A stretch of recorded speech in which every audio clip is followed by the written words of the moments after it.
May it please the Court. If I have any time remaining, I wish to reserve it for rebuttal. My name is Artyom Zhukov, and I represent the defendant appellant in this case, Brookwood Medical Center. If I have the time, I will focus on two issues before this Court today. First, that this Court should reverse and render judgment in favor of Brookwood on the grounds that the plaintiff never established foreseeability as a matter of law. Under the state's laws, where there is no foreseeability, there can be no duty. And where there is no duty, no liability can be imposed. Because the plaintiff failed to put forth any evidence that Mr. Holland's suicide was foreseeable, this Court should reverse and render judgment in favor of Brookwood. But even if this Court decides that foreseeability was established in this case, this Court would still reverse and remand on the grounds of plaintiff's prejudicial and patently false closing argument to the jury. In that argument, plaintiff simply misstated facts to the jury, facts that the Court had already ruled out under Alabama Rule of Evidence 407 in pretrial in the first place. Those facts prejudiced the jury into giving the single largest medical wrongful death verdict in Alabama state history. This is indicative of the fact that the jury was indeed prejudiced. And if this Court finds that there was a duty, it should still reverse and remand for a new trial on those grounds. Why is that issue even before us? How was it preserved? Your Honor, Brookwood objected at the earliest possible time outside of the hearing of the jury. Why didn't they object when the argument was made? Your Honor, because an objection at that time would have prejudiced the jury further. It would have made it appear to the jury that Brookwood did not want this information before them, making the jury focus all the more on that information. But even if that was not a sufficient preservation, Your Honor, of this issue need not be preserved at all, where the argument made by plaintiff's counsel is so prejudicial that it is beyond corrective action by the trial court. In that kind of situation, no objection is necessary. A party is entitled to a new trial where it can show that opposing counsel's remarks were so grossly improper and highly prejudicial as to be beyond corrective actions by the trial court. And under Baptist Medical Center v. Whitfield, no objection is even necessary to preserve it.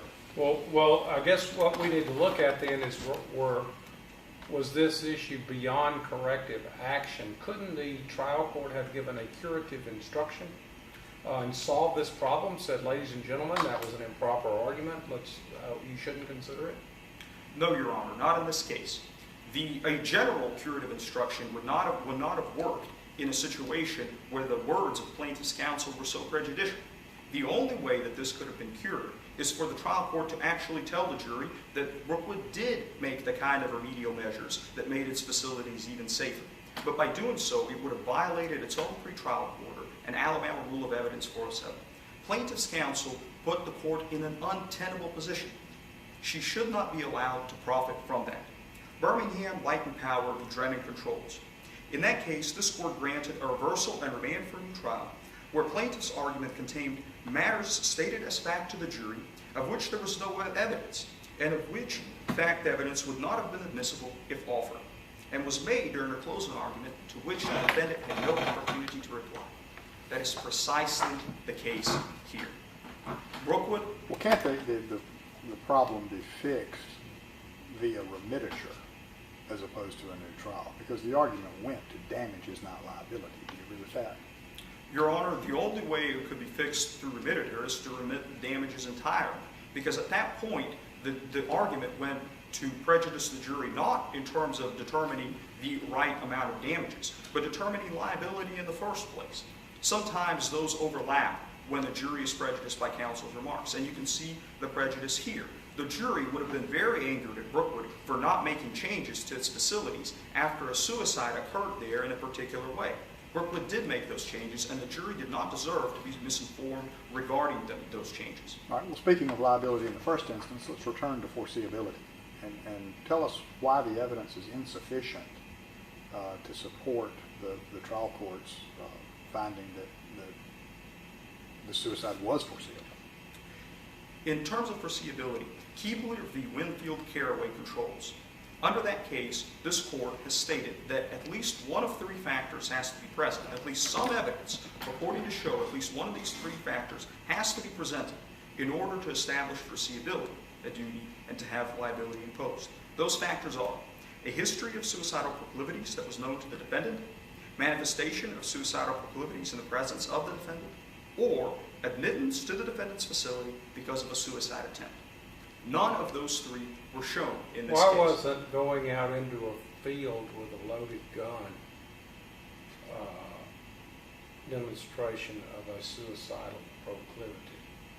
Because in order for it to be a suicidal proclivity or even a suicidal attempt, there has to be actual intent to commit suicide.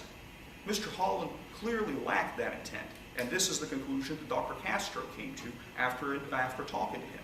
Mr. Holland went out to the field, he held a dangerous weapon in his hand, he considered death, but he never decided upon it. The lack of that intent is indicative, because if at any point he had actually intended to take his own life, it would have been very swift. This isn't a situation where he overdosed on Well, pills. assume for me he had gone out into that field and took it one step further and pulled the trigger, but there just wasn't a chamber in that round. In that case, Your Honor, that would have been a suicide attempt, but that is not what happened here. Because he never tried to shoot himself, because he only thought about it and decided against it, and went home, got help, and voluntarily had himself committed to Brookwood Hospital. In this case, there's neither a proclivity for suicide or a suicide attempt. Nor did Mr. Holland develop... Well, you agree that an attempt and a proclivity are two different things. Yes, Your Honor, they are two different things. And here, there's not even a manifestation of suicidal proclivities while in Brookwood's custody. Mr. Holland was only in custody for a very short time, and in that time, the only time Brookwood could have been aware that Mr. Holland was about to commit suicide was when he was climbing over that fence. Therefore, there was no foreseeability and there was no duty as a matter of law. It may be helpful to compare this case to other cases where this court has decided the foreseeability issue. Smith v. King, for example. In that case, the decedent had repeatedly been placed in seclusion at a mental institution because of his violent behavior and threats of self-harm. Mr. Holland had never gone to a mental institution because of his depression. And in this case, this is the first time he had ever tried anything like going out to the field. In Smith v. King, immediately before the decedent committed suicide, he became extremely agitated and destructive and said that he would just kill himself. But even in that case, where the facts were far more flagrant, this court imposed no liability because there was no foreseeability. But in a case such as Foster, for example, the court did find foreseeability as a matter of law. Yes, Your Honor. And in that case, all three Keebler factors were present, not just one.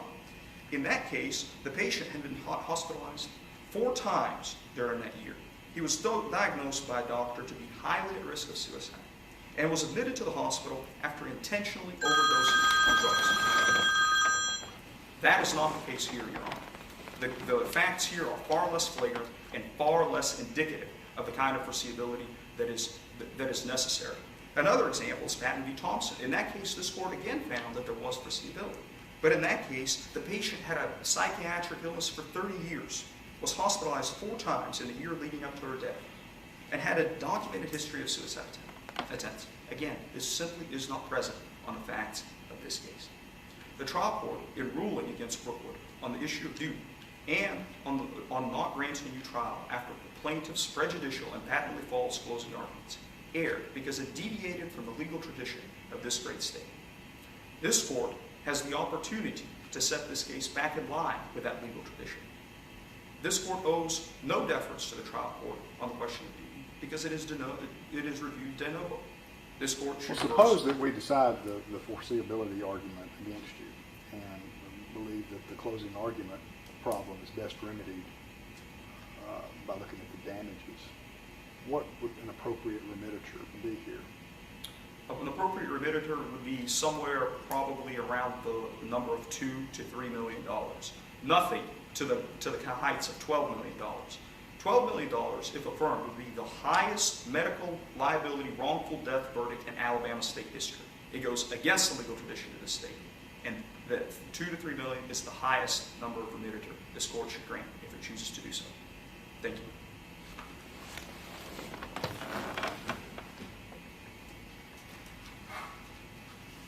Okay, you can take a minute and get your gather your thoughts, and then you just let us know when you're ready.